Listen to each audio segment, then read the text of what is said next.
How about them Cowboys? Angry Cowboys Fan. Born to battle. Star on our chest means we never sell. America's team through thick and thin.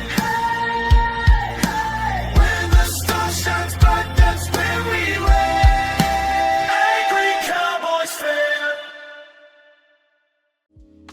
What's going on, Cowboys Nation and Angry Cowboys fans around the world?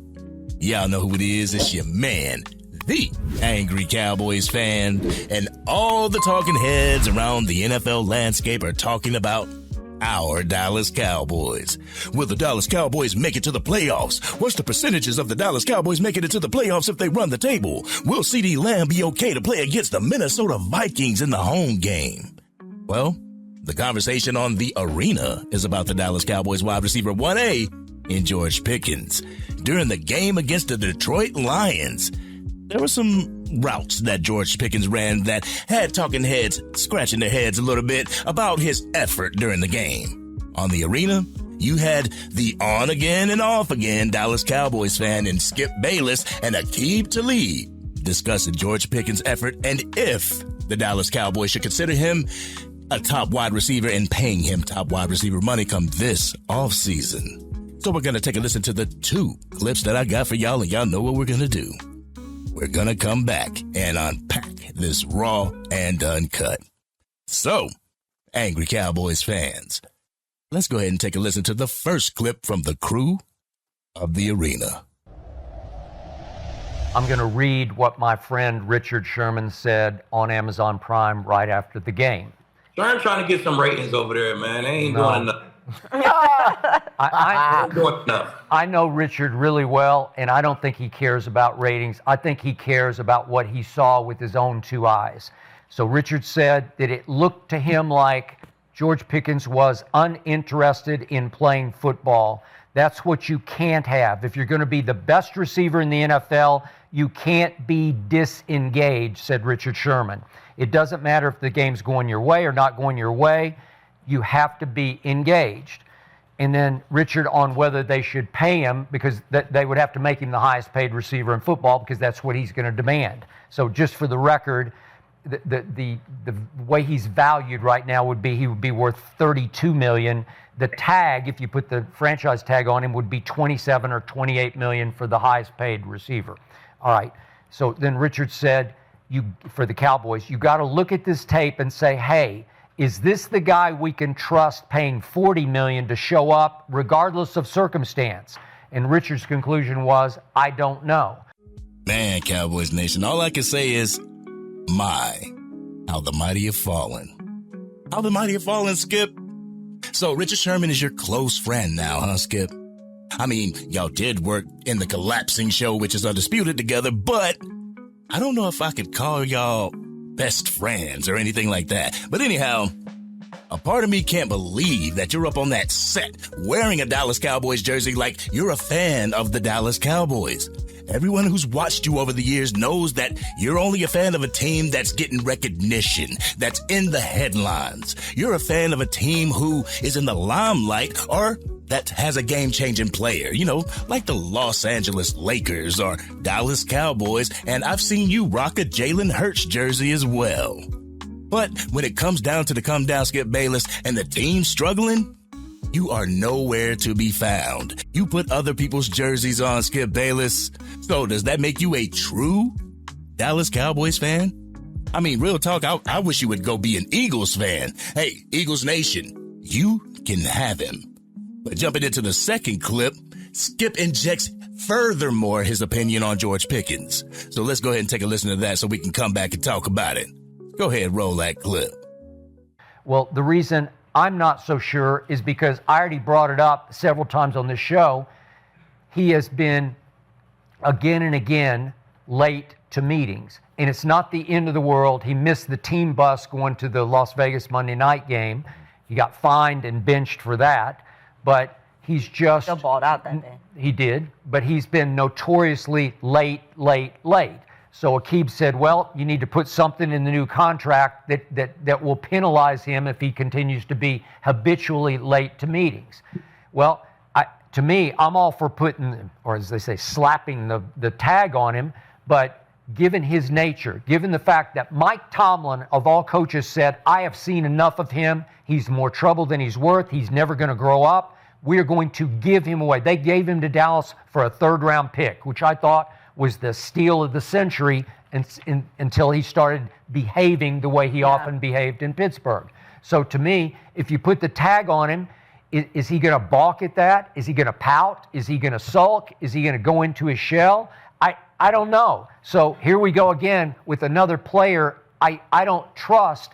And if you pay him the most money of any receiver in pro football, more than CD got, obviously, because he got it before, man, is it going to screw up your chemistry again? Because George Pickens is going to be a problem. He's going to make waves if he's under the tag. The only way to go is to tag him, because I would not trust giving him 4 or 5 year kind of a long-term contract. So, George Pickens is the weird kid? He's never going to grow up? I'm so glad Aqib Talib spoke up and just stopped Skip Bayless from rambling. But y'all ready for this Raw and Uncut? Y'all ready? Let's get it. Get ready for the Angry Cowboys fans, Raw and Uncut. I'm keeping it real. They keep it real. That's real. All right, Cowboys Nation. First and foremost, I want to say this. The tag is $27 million. You're only $8 million away from $35 million, making George Pickens the highest paid wide receiver in the NFL. What's stopping you from getting that deal done? But I tell you, Cowboys Nation, when I was watching the game between the Cowboys and the Lions, I thought that George Pickens did look a little bit sluggish. I thought he wasn't giving his all out there on the field, real talk. And yes, there were some plays that he could have given a little bit more effort. Even as a decoy, I expect our wide receivers to sell the decoy, because the defenders just look at you checking out, then they automatically know that you're not going to be getting the ball. That is a bad look on Pickens' part. But one thing that Aqib Talib said that rings absolutely true is the fact that everyone was naming CeeDee Lamb and George Pickens to be one of, if not the most dangerous wide receiver duo in the National Football League. During this segment, he also spoke about how if CeeDee Lamb is doubled, George Pickens is going to ball out in single coverage. This also rings true if George Pickens is doubled. CeeDee Lamb is going to ball out in single coverage. And just like Talib said, a true wide receiver one will welcome the double team so that the other wide receivers on the team can eat. If the defense is going to double team George Pickens, then that means your wide receiver 1 and your wide receiver 3, they're going to have single coverage for Dak Prescott to exploit. This is why we say pick your poison when it comes to the wide receiver core of the Dallas Cowboys. But let's go ahead and keep it a stat, Cowboys Nation. George Pickens is a dangerous wide receiver. He is a dog at the wide receiver position. I truly feel that he is a diamond in the rough and only needs to be polished just a little bit. Can he be immature? Absolutely, he can be immature, but more often than not, this season George Pickens has done exactly what the Dallas Cowboys have asked him to do. Bro's passed 1,000 receiving yards with 4 games to go. He's been that true X factor, that true X that the Dallas Cowboys have been searching for years. Is he a little bit rough around the edges, Cowboys Nation? Yes, he is, but this is what your role models are for on the team. This is what your leaders are for on the team. This is what your coaching staff is for. To smooth out those rough edges to make an all-pro wide receiver out of George Pickens.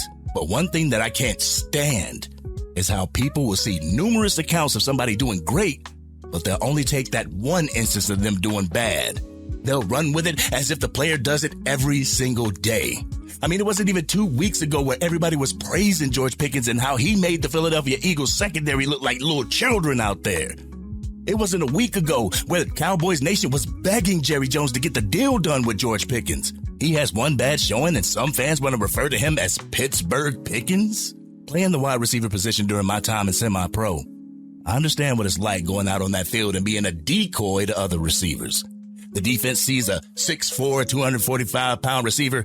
At the time, they're always shading their coverage over in my direction. I knew this would happen, Cowboys Nation. I came to the game prepared, knowing that this would happen. If this allowed my teammates to eat, I was absolutely down with it because at the end of the day, it's one goal, one purpose, and that was the championship. And this is where I hope George Pickens, as well as CeeDee Lamb, gets to. But it's the job of the defensive coordinator to take away anything that the opposing offense does well and have them beat them with something else, Cowboys Nation. So it should be expected that they're going to go in there and they're going to try to take away George Pickens or CeeDee Lamb. This is where Brian Schottenheimer's going to have that scheme that allows his secondary weapons to eat and eat comfortably. The thing is, they're going to have to be prepared to eat. Against the Lions, Ryan Flournoy's number was called, and he answered the call. He was prepared to eat and actually did his damn thing during that game. In that same type of scenario, it has to be known that the primary weapons will have to fight for every single inch that they get out on the field. No diddy. The defense isn't just going to give up the slant routes after the Kansas City Chiefs was getting burnt by it every single play that George Pickens got the ball. But as far as George Pickens getting paid, I truly believe that there's only a few things wrong with this Dallas Cowboys offense. I believe that the tackle position needs some attention during the offseason, and the running back position is going to need a little bit of TLC because we might not get Javonte Williams back in the house. The most important thing that needs to be taken care of is the fact that Brian Schottenheimer needs to take year one, learn from it, and prepare to go even further in year two.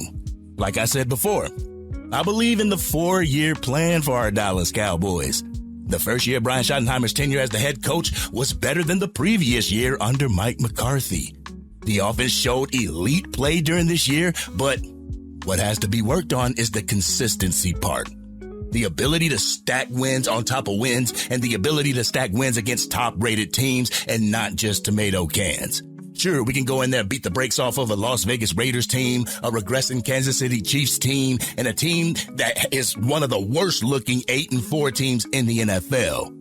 But we stack wins against all playoff-appearing teams. But let me go ahead and get back to Skip Bayless, the Cowboys fan, real quick. He's talking about he doesn't know if the Dallas Cowboys should pay George Pickens this offseason. If you're a true Dallas Cowboys fan, you are yelling at your TV for Jerry Jones to get George Pickens signed. You're yelling at your TV to get Kenny Clark and Quentin Williams together and keep them together. You're yelling at your TV to get rid of a few players, and you're screaming at your TV to get rid of Matt Eberflus and bring somebody in here that can have this defense at least top 15. The issues that George Pickens showed in Pittsburgh, it shouldn't be attached to him in Dallas. It shouldn't be attached to him like luggage. This young man came to Dallas for a fresh start with an elite quarterback and an elite wide receiver next to him. It's unfortunate the fact that a bad moment will be attached to you more than the greater moments because Pickens has been great this season for the Dallas Cowboys. Signing him should be an absolute no-brainer. But the character issue can be worked on, Cowboys Nation. It can be worked on as a player grows and as they mature. When they have a mature leader surrounding them like Dak Prescott, they tend to follow suit. Right now, the Dallas Cowboys has one of the best leaders in Dak Prescott. Argue with your mama because you ain't gonna argue with me. I said what I said, and I stand 10 toes on my assessment. But he has a great partner in CeeDee Lamb. I'll admit, CeeDee Lamb can get a little immature. He can have some immaturity issues at times, but they can grow together. Just like brothers, they can grow together. But I'm just tired of throwing the baby out with the bathwater all the damn time, Cowboys Nation. When we have dogs on this team, you do whatever it takes to keep those dogs on the team. Continue to add to those dogs so we can have a kennel full of dogs when it comes game day. This year showed the Cowboys and Cowboys Nation a lot out on that football field. Now let's go ahead and finish out this season strong and allow the chips to fall where they may. Let's take what was put out on that field, learn from it, and continue to progress, continue to ascend, continue to move forward. I truly believe that if the Dallas Cowboys can hit on 2 of the first-round draft picks that they have this upcoming draft and be selectively aggressive during free agency, I got a great feeling that this time next year, the Dallas Cowboys will be in a position to have a first-round bye. But this has been your man, the Angry Cowboys Fan. Cowboys Nation, what do you think about what Skip Bayless and the crew of the arena had to say? Did Jerry Jones spare no expense in trying to extend George Pickens and have him remain a Dallas Cowboy? Y'all know how we do. We always talk about it in the comments section. If you're digging this content and you want to help get it out to even more Dallas Cowboys fans, drop a like on this video, share the content, and if you're on your mobile device, make sure you hype this video. Doing so can give us an even better shot at getting this content out to even more Dallas Cowboys fans so we can reach our current goal of 20,000 subscribers. And if you are DC for life and you see Pickens and Lamb carrying this wide receiver crew to the NFC Championship in the near future, hit that subscribe button. Hit the bell to be notified whenever I go live, release a video, podcast episode, film breakdowns, or Madden 26 or College Football 26 gameplay. Whenever you do something great, people will talk about it just for a second, Cowboys Nation. When you do something not so great, they talk about it for years. Let's continue to root on our Dallas Cowboys no matter what the talking heads have to say about it. Let's continue to root on our Dallas Cowboys because I got a feeling in 3 years, Cowboys Nation is going to witness something great from this Dallas Cowboys team. Just you wait. But this has been your man, the Angry Cowboys Fan, and I'm out.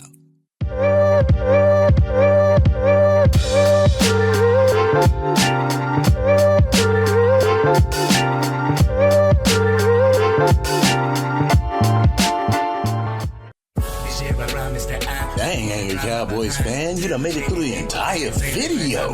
But if you want more content, you can definitely go to this video right here. Or if you want the latest episode of the Angry Cowboys Fan podcast, you can go right here. But whatever you do, like, share, and subscribe to the channel, but remain DC for life.